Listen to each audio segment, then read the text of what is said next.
जय Hind dear viewers, प्यारे बच्चों।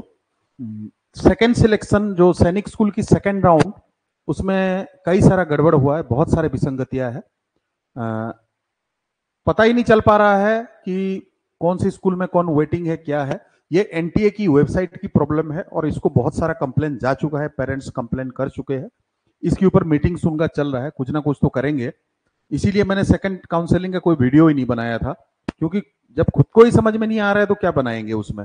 आप देख सकते हैं कि मैंने ये निकाला है कि वेटिंग लिस्ट, जैसे अदर स्टेट का हम देख सकते हैं, जैसे 2025 एग्जिस्टिंग स्कूल जैसे संबलपुर के लिए मैंने वेटिंग लिस्ट निकाला है। इसमें आप देख सकते हैं कि ये जो बच्चों का वेटिंग लिस्ट दिखा रहा है, इनमें से कई बच्चा एडमिशन ले चुके हैं। कई सारे बच्चों को जो हमारे स्टूडेंट भी रह चुके हैं, जो मैं जानता हूं, वो एडमिशन ले चुके हैं, लेकिन उनका वेटिंग लिस्ट से कट नहीं रहा है नाम। अब जैसे यहाँ पे देख सकते हो, जैसे अंशुमान, अनुभव, ध्रुव, ये सब नाम लिखा हुआ है। अब दूसरा स्कूल की भी वेटिंग लिस्ट देख लो, अदर स्टेट में यही वेटिंग दिखा रहा है। तो हाउ इट इज पॉसिबल कि आपको आप किसी एक स्कूल में दोगे ना, हर स्कूल में कैसे उसको वेटिंग लिस्ट में आप डाल सकते हो? वही सेम बच्चा, ठीक है ना। अब यहाँ पे हम चेंज करके देख लेते हैं। जैसे हम कर देते हैं कि सैनिक स्कूल भुवनेश्वर कर देते हैं, ठीक है ना। अब यहाँ पे other state select, general, gender हम बॉय कर देते हैं और हम सर्च दबा देते हैं। आप देख सकते हो वही लिस्ट, वही सेम टू सेम लिस्ट है। मतलब संबलपुर स्कूल में भी वेटिंग में यही बच्चे हैं, आपका भुवनेश्वर में भी वही यही बच्चे हैं। आप अगर इसमें अलग स्कूल भी डालते हो तब भी वही बच्चे हैं। क्या है, कुछ समझ में नहीं आ रहा है इनका, कैसे ऐसे बनाया है। अब जैसे मैं कपूरथला करके देखता हूं, जैसे सैनिक स्कूल कपूरथला कर दिया, अदर स्टेट कर दिया, कैटेगरी कर दिया आपका जनरल, जेंडर कर दिया बॉय। अब मैं सर्च कर दिया इसको,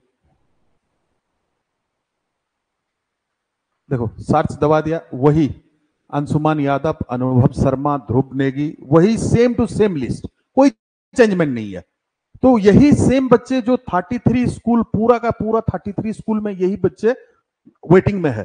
क्या इनका एडमिशन अभी नहीं हुआ? इनमें से कई सारे हमारे स्टूडेंट रह चुके हैं जिनका एडमिशन हो चुका है, पर वो कट नहीं रहा है। जैसे हम अगर होम स्टेट में भी देख लेते हैं, आप देखोगे तो जो बच्चा संबलपुर स्कूल में जिसका वेटिंग होना चाहिए उसको भुवनेश्वर में दिखा रहा है, और जो भुवनेश्वर में वेटिंग में रहना चाहिए उसको संबलपुर में दिखा रहा है। जो बच्चे एडमिशन ले चुके हैं उनका नाम अभी तक कटा नहीं है। चलो ठीक है, होल्ड एंड कंटिन्यू करें तो समझ में आ जाएगी, उनका नाम कंटिन्यू रहेगा बाबू। अब किसी बच्चे का एडमिशन ही हो चुका है तो उसका फिर क्या दिक्कत है? उसका तो कंफर्म कर देना चाहिए। अब दिखाता हूं मैं आपको।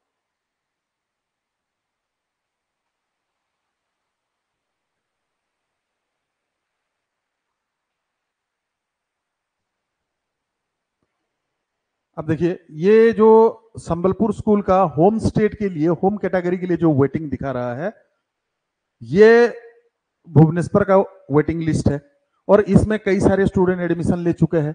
अब आपको मैं संबलपुर भी दिखा देता हूं, भुवनेश्वर दिखा देता हूं। भुवनेश्वर में बता दूंगा कि कितने स्टूडेंट का एडमिशन ले चुके हैं। ये भुवनेश्वर, जैसे यहाँ पे भी हमारे बच्चे एडमिशन ले चुके हैं, यहाँ पे भी हमारे कई बच्चे एडमिशन ले चुके हैं, ठीक है ना।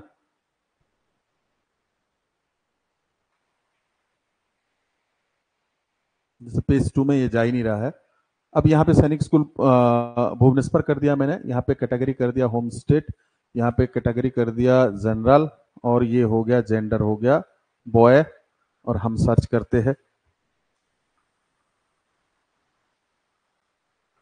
अब देखो, ये एक एक बच्चा मैं बोल सकता हूं। सौर्य सिंह ये एडमिशन ले चुका है संबलपुर, चित्त स्वरूप संबलपुर ले चुका है, राहिल संबलपुर ले चुका है, ठीक है ना। इनमें से कई सारे बच्चे एडमिशन ले चुके हैं। दूसरे पेज में भी आ जाओ,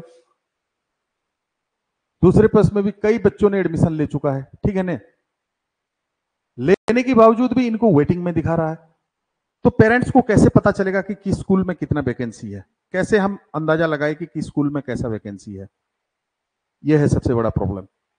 और इसके लिए कंप्लेन रेज हो चुका है, बहुत सारे पेरेंट ने रेज किया है, लेकिन उसके बावजूद भी कोई सुधार इसमें नहीं हुआ है। और काउंसलिंग प्रोसेस, स्कूल इंफॉर्मेशन, यहां पे जो सीट मैट्रिक्स भी आप देख सकते हैं, सीट मैट्रिक्स में भी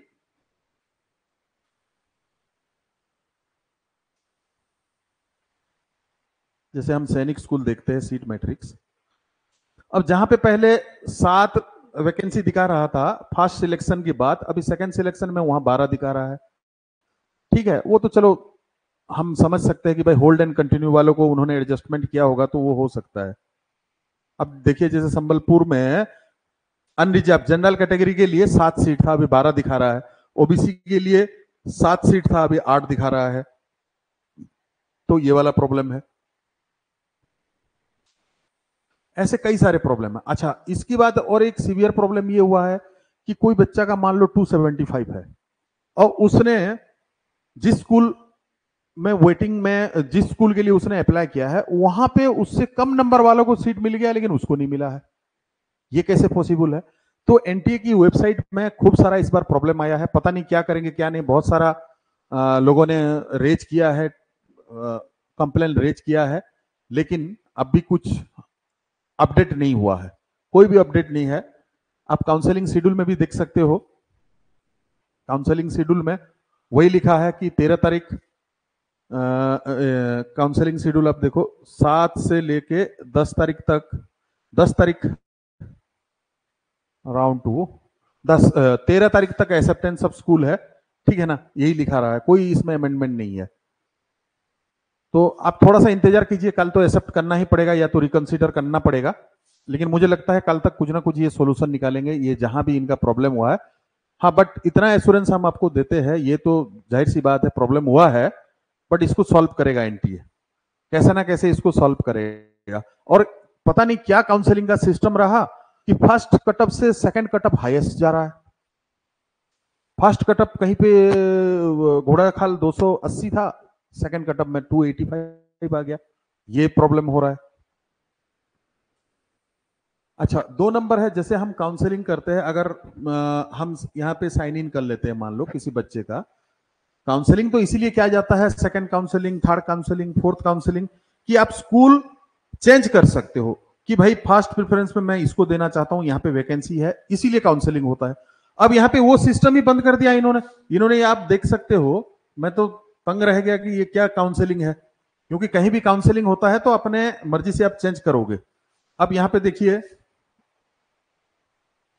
जैसे इसको कर दिया वन टाइम एक्टिविटी, ये तो रजिस्ट्रेशन हो गया। चॉइस फिलिंग, चॉइस फिलिंग को वन टाइम एक्टिविटी कर दिया, मतलब एक बार जो आपने चॉइस फिल कर दिया तो वो चेंज नहीं होगा। अब होना ये चाहिए कि भाई सेकंड काउंसलिंग हो रहा है तो और एक बार आप चॉइस फिलअप कर सकते हो, जिस जिस स्कूल में वैकेंसी है वहां वहां आप अप्लाई कर सकते हो, लेकिन ऐसा हो नहीं पा रहा है। ये सब बहुत सारे विसंगतियां है, बहुत सारे प्रॉब्लम्स है, बहुत सारे गड़बड़ हो रखा है सेकंड काउंसलिंग में। तो इसका मुझे भी आशा है कि एनटीए कुछ ना कुछ बहुत जल्दी इसकी सॉल्यूशन निकालेगी और बच्चों को, जो बच्चे लायक है उनको अपना जो जो उन्होंने मेहनत किया है उसका फल मिले और सही जगह वो जहां उनको मिलना चाहिए उनको जाना चाहिए।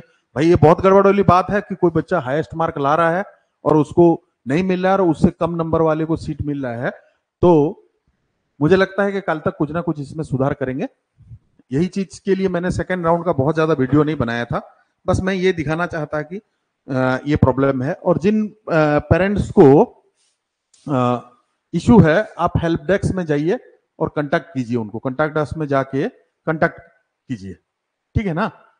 कांटेक्ट करके बताइए कि ये प्रॉब्लम है, ये प्रॉब्लम है हमारे साथ, हमारे बच्चे के साथ ये प्रॉब्लम है, उनको इन्फो कीजिए, ठीक है ना। Okay, thank you.